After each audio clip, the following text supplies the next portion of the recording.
Okay, so the first thing we're going to watch a video here today, and we're going to do a new read aloud. So kind of what we've already talked about when we did our other read aloud with My Side of the Story. We talked about how individual characters and their relationships with others, how they can create issues, right?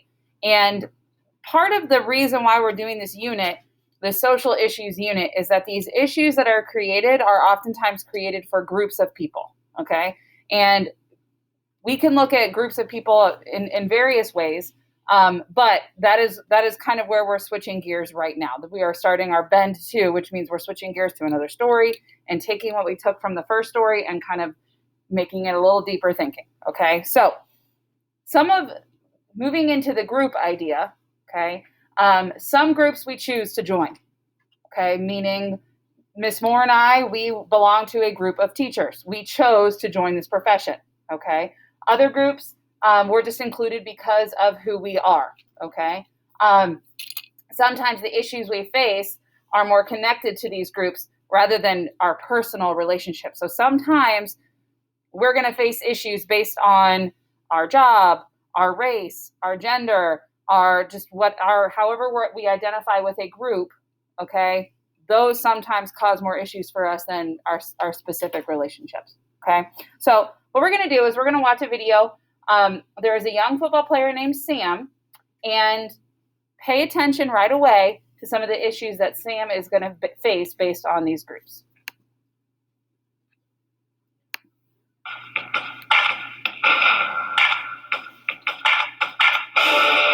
When I first got started, it was just more of the boys being like, there's a girl trying out, seriously? And then after we did like the little drill there, they'd be like, what? How'd that happen? I was actually really nervous because with the catching the ball on the snaps, it was just like, what if I don't catch it? Like, what if it hits my helmet? What if it's a fumble? But as soon as I got the ball, then I just felt like I could just run forever.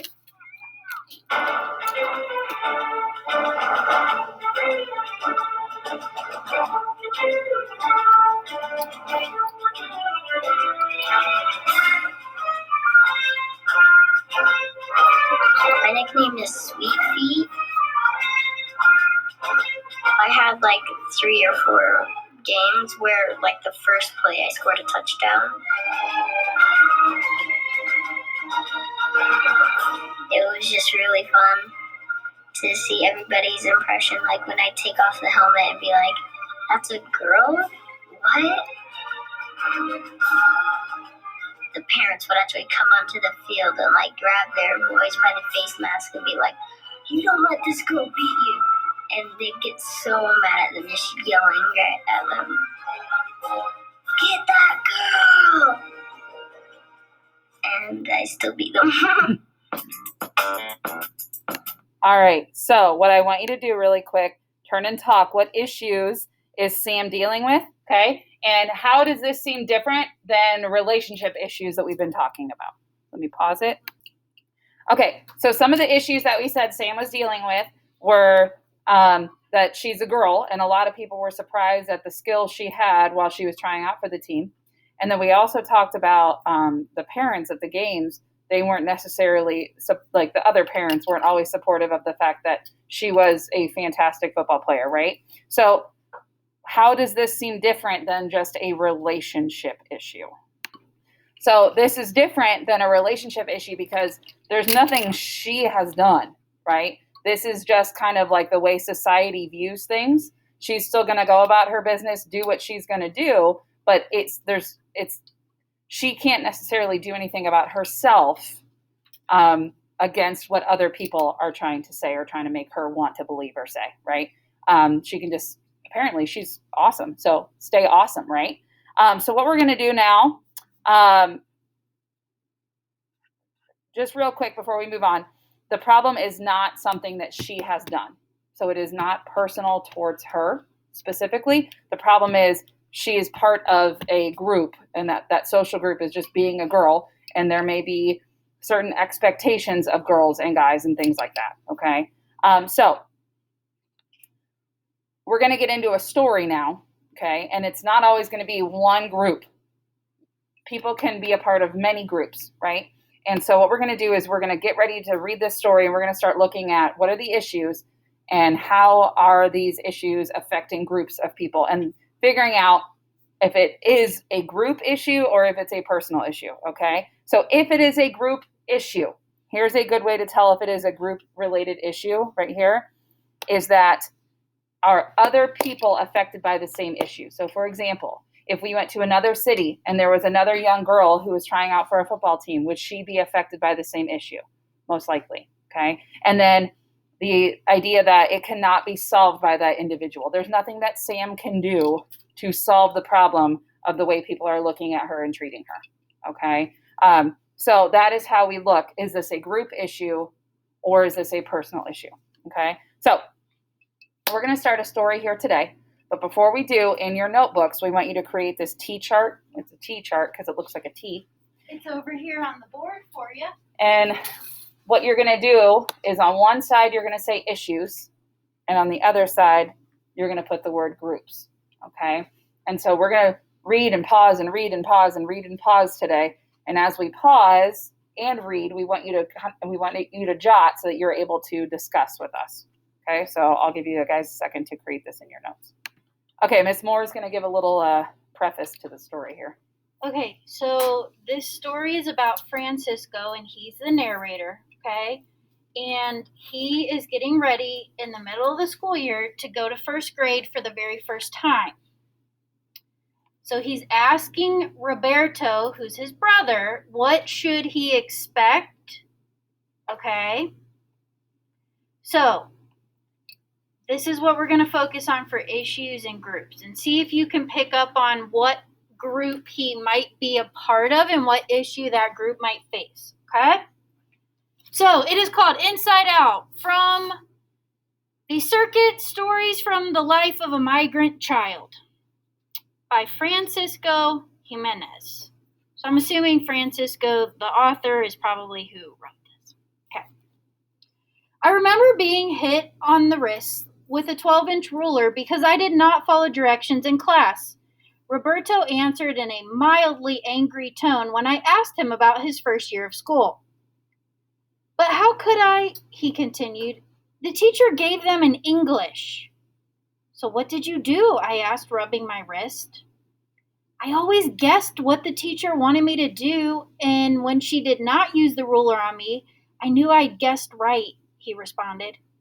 Some of the kids made fun of me when I tried to say something in English and got it wrong. He went on. I had to repeat first grade. Oh, I wish I had not asked him, but he was the only one in the family, including Papa and Mama, who attended school. I walked away. I did not speak or understand English either, and I already felt anxious. Besides, I was excited about going to school for the first time that following Monday. It was late January, and we had just returned a week before from Corcoran, where my family had picked cotton. We settled in Tent City, a labor camp owned by Sheehy Strawberry Farms, located about 10 miles east of Santa Maria. All right, so what you're going to do is add to your chart and figure out what group is he a part of and what issues is that group facing. Okay, go ahead and add. Okay, so the groups that Francisco would belong to, okay, are the Spanish-speaking group. He grew up in a household that only speaks Spanish. And he's also part of the school-age group because he's an elementary school student, okay? Now, the issues that he's going to face deal more with language. So he has a language barrier in the sense that he doesn't speak English well. And he also has to deal with the fact that American schools predominantly use English as their main language. Okay? All right, so we're going to move on. And while we move on, we want you to keep looking for new issues, maybe new groups that he might belong to. Okay, so you're going to add on to your chart. Okay, on the first day of school, Roberto and I got up early. I dressed in a pair of overalls, which I hated because they had suspenders, and a flannel checkered shirt, which Mama had bought at the Goodwill store. As I put on my cap, Roberto reminded me that it was bad manners to wear a hat indoors. I thought of leaving it at home so I would not make the mistake of forgetting to take it off in class, but I decided to wear it. Papa always wore a cap, and I did not feel completely dressed for school without it. On our way out to catch the school bus, Roberto and I said goodbye to Mama. Papa had already left for work, either chopping carrots or thinning lettuce. Mama stayed home to take care of Trumpita and to rest because she was expecting another baby. When the school bus arrived, Roberto and I climbed in and sat together. I took the window seat, and on the way, watched endless rows of lettuce and cauliflower whiz by. The furrows that came up to the 2-lane road looked like giant legs running alongside us. The bus made several stops to pick up kids, and with each stop, the noise got louder and louder. Some kids were yelling at the top of their lungs. I did not know what they were saying. I was getting a headache. Roberto had his eyes closed and was frowning. I did not disturb him. I figured he was getting a headache too. By the time we got to Main Street School, the bus was packed. The bus driver parked in front of the red brick building and opened the door. We all poured out. Roberto, who had attended the school the year before, accompanied me to the main office, where he met the principal, Mr. Sims, a tall, red-headed man with bushy eyebrows and hairy hands. He patiently listened to Roberto, who, using the little English he knew, managed to enroll me in the first grade. All right, so go ahead, take another minute, and make notes of any other issues that are emerging or any other groups that he might belong to. Okay, so here's what we added to our T-chart. In the groups section, we added that we're assuming that because of where they got their clothes from, they're lower income. And part of the issues that come with that is that kids pick on people because of, maybe falling below a certain line, or they're made fun of because not having the fancy hip clothes or whatever, right? And the other thing that we kind of decided that because they move a lot, they were a family of migrant workers. And so because of that, he hadn't been in school regularly, which caused an issue for him. And he was not used to all of the commotion on the bus, which ended up giving him a headache, right? And that also could have come from the language barrier and the commotion and just not being used to how kiddos act on the bus, okay? So what we're going to do now is, once you kind of have an idea of what groups, characters, or people are a part of and what issues they face, then you can think a little bit deeper. So you're kind of going to use that as and I'm going to use quotes here, a lens. You know how, like, when we did our literary nonfiction unit, we kind of chose something specific, like we looked at it through history, or we looked at it through civil rights and things like that. We're going to choose a lens from one of our groups, okay? And that's going to help us be able to view the story in a different way, okay? So here are some groups that you can choose. And this is kind of what we already came up with, right? Kids who are new to school. They're not native speakers, so they're not speaking English. Workers who move a lot, which is what we had there with migrant workers, and kids without much money, which is what we came up with today with the clothes that they were wearing. So we're going to keep reading. Keep a lens in mind. So maybe put a little line next to it so you know what you're going to read, okay? And keep reading with that lens in mind. In the next part, okay, you're going to hear more about Francisco and his life at school. Think about where the trouble is coming from, and do this by staying away from like personal or relationship issues. So just focus on group issues for now, okay? All right. Mr. Sims walked me to my classroom. I liked it as soon as I saw it because, unlike our tent, it had wooden floors, electric lights, and heat. It felt cozy. He introduced me to my teacher, Miss Scalapino, who smiled, repeating my name, Francisco. It was the only word I understood the whole time she and the principal talked. They repeated it each time they glanced at me. After he left, she showed me to my desk, which was at the end of the row of desks closest to the windows.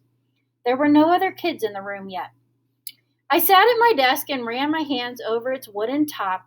It was full of scratches and dark, almost black ink spots. I opened the top, and inside were a book, a box of crayons, a yellow ruler, a thick pencil, and a pair of scissors. To my left, under the windows, was a dark wooden counter the length of the room. On top of it, right next to my desk, was a caterpillar in a large jar. It looked just like the ones I had seen in the fields. It was yellowish green and black bands, and it moved very slowly without making any sound. I was about to put my hand in the jar to touch the caterpillar when the bell rang. All the kids lined up outside the classroom door and then walked in quietly and took their seats. Some of them looked at me and giggled. Embarrassed and nervous, I looked at the caterpillar in the jar. I did this every time someone looked at me. All right. So remember, your thinking might change as we continue to read, okay? If you were looking at the low-income family side, okay, what might have you noticed about his reactions and maybe why kids were laughing, okay? Now, go ahead, quickly jot. All right, so keep adding to your notes. Remember, as you're looking through different lenses, maybe there's something with school, maybe there's something with the language barrier, maybe there's something with the fact that his family doesn't have a lot of money, okay? All right, Miss Scalapino started speaking to the class, and I did not understand a word she was saying. The more she spoke, the more anxious I became. By the end of the day, I was very tired of hearing her talk because the sounds made no sense to me. I thought that perhaps by paying close attention, I would begin to understand, but I did not. I only got a headache, and that night, when I went to bed, I heard her voice in my head. For days, I got headaches from trying to listen until I learned a way out. When my head began to hurt, I let my mind wander. Sometimes I imagined myself flying out of the classroom and over the fields where Papa worked and landing next to him and surprising him. But when I daydreamed, I continued to look at the teacher and pretend I was paying attention because Papa told me it was disrespectful not to pay attention, especially to grown-ups. It was easier when Miss Scalapino read to the class from a book with illustrations because I made up my own stories in Spanish based on the pictures. She held the book with both hands above her head and walked around the classroom to make sure everyone got a chance to see the pictures, most of which were of animals. I enjoyed looking at them and making up stories, but I wished I understood what she was reading. Okay, so this one seems to be more like if we look at this from the Spanish-speaking, the language barrier lens, maybe we could see if there's some more issues here. So take a second, pause. What's hard for him and what's helping him, okay? And this is going to help us as we keep reading and we're learning about the issues, okay? So take a second, jot down what are some issues that he's continuing to notice. In time, I learned some of my classmates' names. The one I heard the most and therefore learned first was Curtis. Curtis was the biggest, strongest, and most popular kid in the class. Everyone wanted to be his friend and to play with him. He was always chosen captain when the kids formed teams. Since I was the smallest kid in class and did not know English, I was chosen last. I preferred to hang around Arthur, one of the boys who knew a little Spanish. During recess, he and I played on the swings and pretended to be a Mexican movie star, like Jorge Negrete or Pedro Infante. Riding a horse and singing The Corridor, we often heard on the car radio. I sang them to Arthur as we swung back and forth going as high as we could. But when I spoke to Arthur in Spanish and Miss Scalapino heard me, she said, "No," with body and soul. Her head turned left and right 100 times a second, and her index finger moved from side to side as fast as a windshield wiper on a rainy day. "English, English," she repeated. Arthur avoided me whenever she was around. Often during recess, I stayed with the caterpillar. Sometimes it was hard to spot him because he blended in with the green leaves and twigs. Every day I brought him leaves from the pepper and cypress trees that grew on the playground. Just in front of the caterpillar, lying on the top of the cabinet, was a picture book of caterpillars and butterflies. I went through it page by page, studying all the pictures and running my fingers lightly over the caterpillars and the bright wings of the butterflies and the many patterns on them. I knew caterpillars turned into butterflies because Roberto had told me, but I wanted to know more. I was sure information was in the words written underneath each picture in large black letters. I tried to figure them out by looking at the pictures. I did this so many times that I could close my eyes and see the words, but I could not understand what they meant.